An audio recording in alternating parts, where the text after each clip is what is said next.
Hi Aquarius. So I am up in the mountains at our winter house and it is beautiful. We're right at the top of a mountain. Chinese New Year, Happy New Year. Super, super fun. I know that last month's reading, a few weeks ago, oops, that card really wanted to come out, was, it was a little heavy. But the response was really good, and I feel like a lot of times the Aquarian readings have been just framed in a way that was hard to digest for you guys. Like they haven't been palatable, some of them, and I think that last month we hit like a good place of like the tone is working for you guys. I'm very sensitive to that. I like to speak to people from a place that they're understanding, speak to them in a way that they understand, that makes it clearest to them, because the point is to get the message across. The point is not to make you communicate the way I communicate.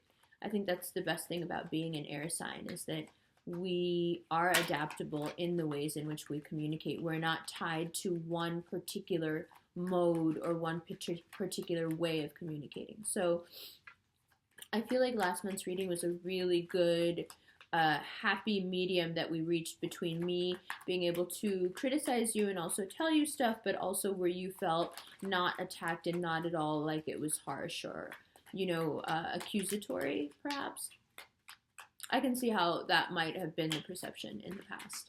But like, as you know, better than most, we all grow. And as you will notice as our relationship progresses, that I grow pretty rapidly and change consistently and constantly.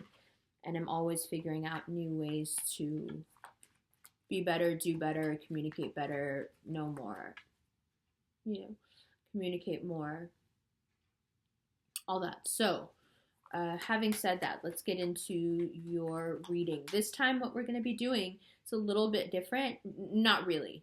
Don't get scared. Not different. Just I realized that, wow, a lot of cards fell out. I realized that a lot of people are watching a lot of channels, and that's great. And you guys get like all your different needs met in terms of astrology, and maybe you're watching one for astrology, one for tarot, one for okay, but a lot of people have expressed to me that they're only watching this channel, and that made me think that perhaps it would be good to, when the planetary stuff is going to be super heavy, to get into it a little bit more, and also kind of get you guys versed in the language of it, because it's super fun to know. And like anything else, like my mom's always said, like no skill you learn or no education is ever wasted. So if you can learn some cool stuff about astrology and what different planets in the different houses mean, which you will pick up the more we talk about it, if I frame it that way, after a couple of months of listening, you'll be like, oh, I know what it means if Mercury is in the second house. Oh, actually, because that happened to me,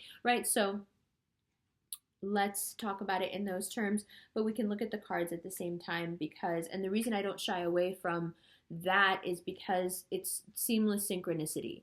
It's absolutely incredible. And I'm a big believer in the holographic universe principle, which is a principle that's now grounded in physics. So the idea of as above, so below, everything is included in the hologram, from the smallest to the greatest. It all magnifies and is a reflection of itself. So for me, what happens in terms of the sky and what happens to fall out in terms of the cards, that the level of risk there, right, that they wouldn't gel or there wouldn't be a synergy there, it never even occurs to me, because I know that that's how it works. So let's look at these cards, and I'll tell you what's going on in terms of all the movement in the sky this month, which is a lot. And because, your birthday is here and all this stuff is going on during your birthday month, and while, the sun comes to you, it's it's good to look at it this way. I think it's going to be good. We can always tweak the formatting if you guys feel like it's too planetary heavy or whatever. Just let me know. I'll put my email at the bottom as always. So let's look at these cards now and see what has come up. So Aquarius, in February, let's see, first off, Four of Pentacles in reverse, King of Pentacles, Ace of Cups, Six of Pentacles, Two of Wands, Nine of Wands, the Star, King of Swords, Justice, Queen of Pentacles, Six of Swords, and then the bottom of the deck here, hanging out in the Tower card. So, what's it looking like? On the 4th, you have Venus and Mars and Uranus in your 3rd house. Okay? What does that mean? It means, well, it means this. And it means this. And to a certain extent, even this. It means that money and love are, and the things that you want, the things you wish for, are attracted to you right now because you have this super magnetic placement. Okay? It means that being given so much, you will be asked to stretch out and do more with all the magnetism and all the attraction you've got. Make something out of it. Turn it into something. Transmute it. That's why there's so many pentacles. That's why there's so many wands. Transmute it. Turn it into opportunity. Turn it into money. On the 8th, you have Mercury and the Sun in your 8th house. Completely new level of understanding in terms of this. You know that harshness we've been talking about with you? It comes up over and over again.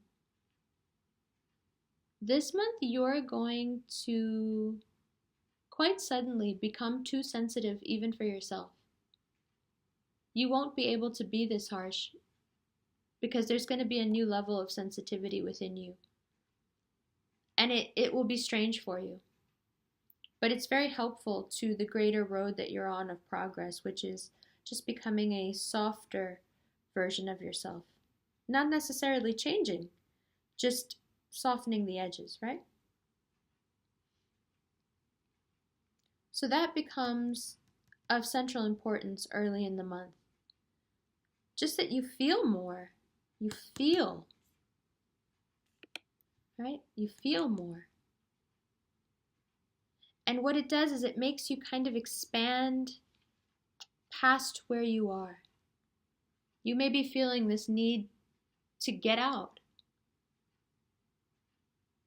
It's not even like a definable where, to who, how. No, you just want to get out. And the guidance that comes through with it is, well, I don't think you really need to go anywhere. I think the opportunities that could be transmuted into even more, the opportunities that could turn into jobs and love and everything, it's right there. You don't really need to go out, away, Aquarius, physically. This is more you need to stretch out in your head, in your mind, and that's what's going to bring on the new sensitivity. And that new sensitivity brings you even more powers of manifestation.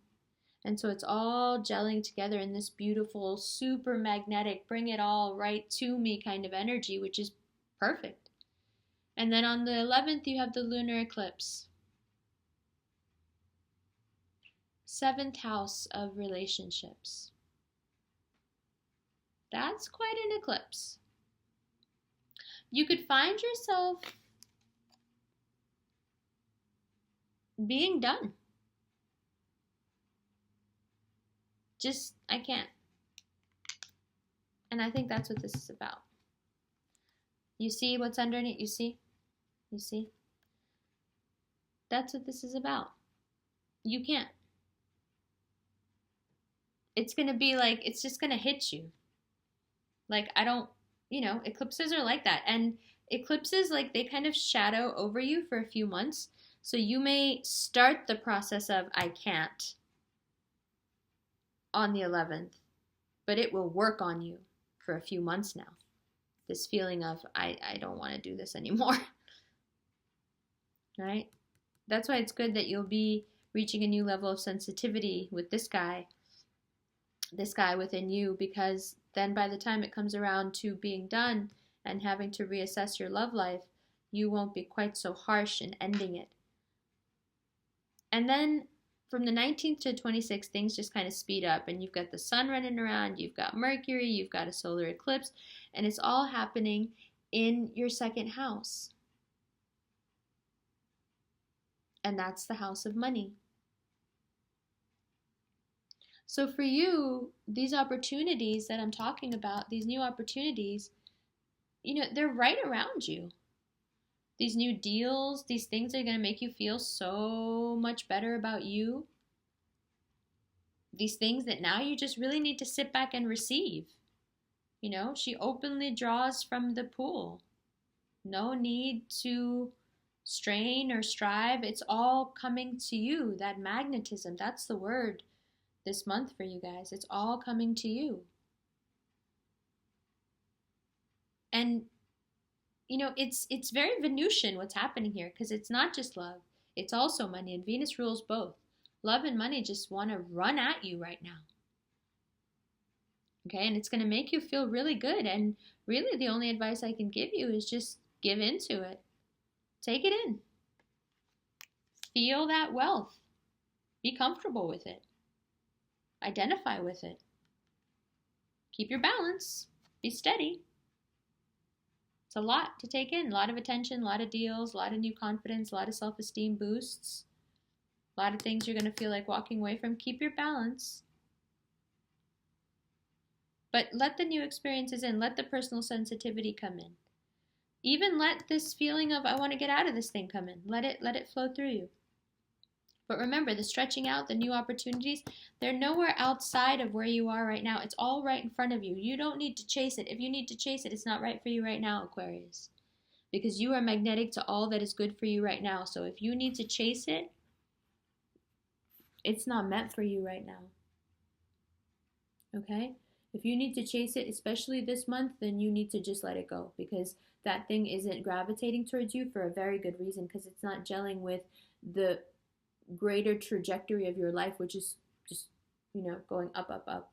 So let the universe play that out for you. Don't get too involved in that. If, like I said, it's that simple. If you're chasing it, it's not meant for you right now.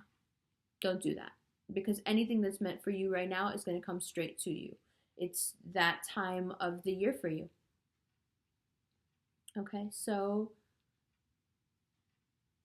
there we go. February. Looks really, really good.